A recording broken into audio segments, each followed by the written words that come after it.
Assalamualaikum warahmatullahi ta'ala wabarakatuh. 2 hari lagi, jika beliau masih hidup, Tunku Abdul Rahman akan menyambut hari kelahirannya yang ke-117. Hari ini Tunku sudah tiada, tapi berbekalkan semangat dan roh beliau yang telah memerdekakan negara, saya tampil di sini untuk memerdekakan minda, jiwa dan pemikiran kita semua. Maka terimalah pidato saya, dunia dalam genggaman anak muda. Terima kasih saudari pengemudi acara, Kombinasi Kehakiman yang berwibawa, seterusnya hadirin dan hadirat, anak-anak muda dan yang tak berapa muda. Saudara dan saudari sekalian, dunia dalam genggaman anak muda. Dunia membawa maksud bumi ini dan seluruh penghuni. Dalam genggaman membawa maksud pengawalan dan kekuasaan. Manakala anak muda pula adalah belia dan merujuk kepada dasar belia negara adalah mereka yang berusia antara 15 hingga 40 tahun.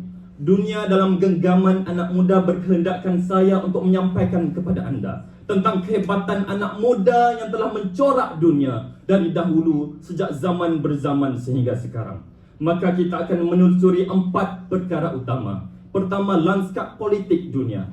Kedua, hegemoni ekonomi dunia. Ketiga, struktur sosial dunia. Dan yang keempatnya adalah bagaimanakah rahsia dan ramuan sebenar untuk anak bangsa Malaysia benar-benar menggenggam dunia. Saudara dan saudari saya muliakan, yang pertama, anak muda membentuk landscape politik dunia. Siapa sangka Muhammad Bouazizi, seorang penjual sayur berumur 25 tahun, telah mencipta revolusi jasmin di Tunisia. Akhirnya beliau berjaya menumbangkan seorang diktator yang bernama Zain Al-Abidin bin Ali. Peristiwa ini telah menggegarkan seluruh dunia Arab. Apabila satu persatu pemimpin diktator runtuh dan jatuh, kebangkitan anak muda dalam politik bukan hanya berlaku di negara Arab, bahkan juga di seluruh dunia. Sejak demokrasi bermula hinggalah ke saat ini, begitu ramai anak muda diangkat sebagai pemimpin nomor 1 negara. Kita ada Jacinda Ardern, Perdana Menteri New Zealand, baru berusia 40 tahun. Kita ada Oleksiy Honcharuk, Perdana Menteri Ukraine, baru berusia 36 tahun. Bahkan yang terbaru, Sanna Marin, Perdana Menteri Finland, baru berusia 35 tahun. Terbaik dan menariknya di negara kita, kita punya Perdana Menteri tertua, tetapi kita juga punya Menteri Belia dan Sukan yang termuda di dunia. Saudara, sebenarnya kuasa politik anak muda bukan hanya terletak kepada siapa yang memimpin, tetapi siapa yang berkuasa mengangkat dan menjatuhkan pemimpin. Kita digegarkan dengan luar biasanya jumlah yang keluar mengundi pada plenarium ke-14 yang lalu. 44% undi datangnya daripada anak muda, bersamaan dengan 5.411.678 anak muda telah keluar mengundi dan mengubah kerajaan Malaysia buat kali yang pertama. Saudara dan saudari, siapapun yang menjadi kerajaan, mereka perlu ingat bahawa mereka tidak boleh berpeluk tubuh dan mereka tidak boleh mengendahkan suara anak muda. Kerana sekali air bah, sekali pantai berubah, sekali undi dipangkah, bertukar sang pemerintah.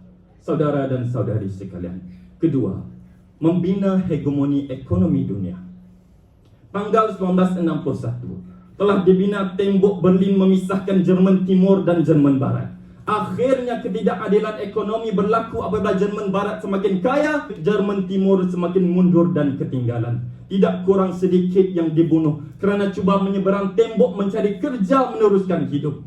Titis darah dan air mata menjadi saksi. Desakan demi desakan anak muda akhirnya membuahkan hasil. 9 November 1989, akhirnya tembok Berlin diruntuhkan dan anak muda kembali mendapatkan keadilan ekonomi. Runtuhnya tembok Berlin bersama runtuhnya keegoan, kesombongan, kesenjangan dan ketidakadilan ekonomi. Bahkan kita berhak untuk bertanya, apakah sumbangan negara kepada aku? Tapi jangan pernah lupa untuk bertanya, apakah sumbangan aku untuk negara?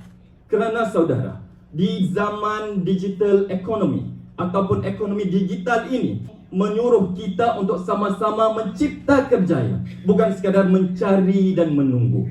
Sebab itulah anak-anak muda di sekitar negara maju dan negara barat berlumba-lumba mencipta empire dengan mencipta aplikasi telefon pintar.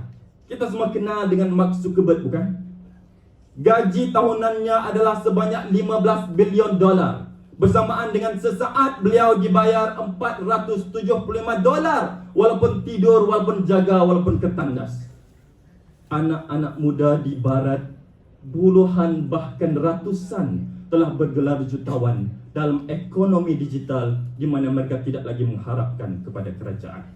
Bukti anak muda semakin membina hegemoni ekonomi. Saudara dan saudari sekalian, ketiga, menstruktur sosial dunia telah terukir di lantai sirah.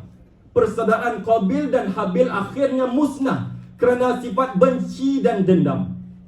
Saudara, perebutan iklimah yang jelita memberi gambaran seolah-olah manusia zaman moden yang berebutkan harta dunia yang bersifat sementara dan tidak pernah cukup buat kita.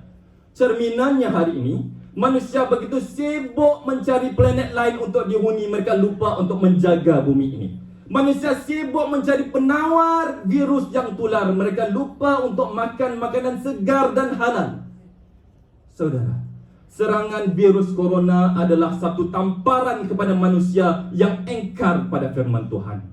Mereka bertuhankan nafsu-nafsi sehingga dunia ini menjadi tidak selamat lagi untuk didiami.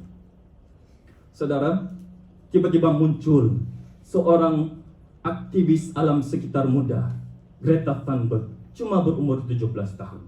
Beliau telah memberikan ucapan berapi dan lantang di persidangan PBB, menempelak semua pemimpin utama dunia dan menyatakan kepada Presiden Amerika Donald Trump bahawa apa yang berlaku dalam dunia bukan rekaan. Kemusnahan ini adalah kenyataan dan pemanasan global itu realiti dan bukannya mimpi atau fantasi.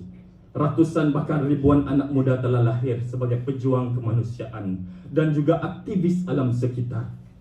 Kita tanya pada diri kita, apakah kita akan membiarkan saja atau kita akan turut serta? Saudara dan saudari, keempat, bagaimanakah dan apakah rahsia untuk menggenggam dunia?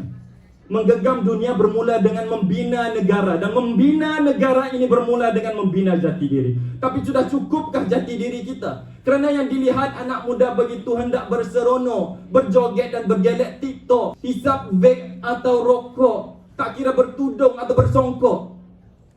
Di mana letaknya anak muda kita? Kalau sekadar mengejar hedonisme dan membiarkan negara ini dihina, kita tidak akan ke mana.